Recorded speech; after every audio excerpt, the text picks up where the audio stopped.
Yeah, g'day everybody, it's Lenny Goodbody from Supertech Electronics, and today we're going to remove a Jeep Cherokee radio. Tools you'll need today is a nice big flat spudger and a Phillips head screwdriver. Okay, let's get started. First part we're going to remove is this part down here.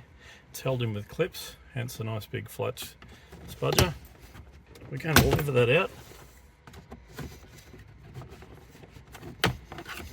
And we're going to let that sit down there. That will expose two screws.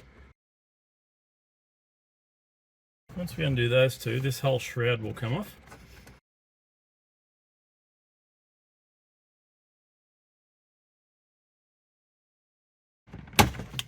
Okay, and that will have one little electrical connector. We're going to put that aside for the time being. And that will expose 1, 2, 3, 4 screws.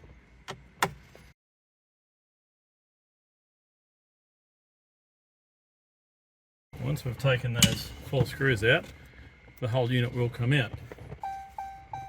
Now, all these electrical connections are color coded. You press the middle pin, pull it back. This guy here has a fold around pin that comes out like that, and that's ready to send off to Supertech Electronics for repair.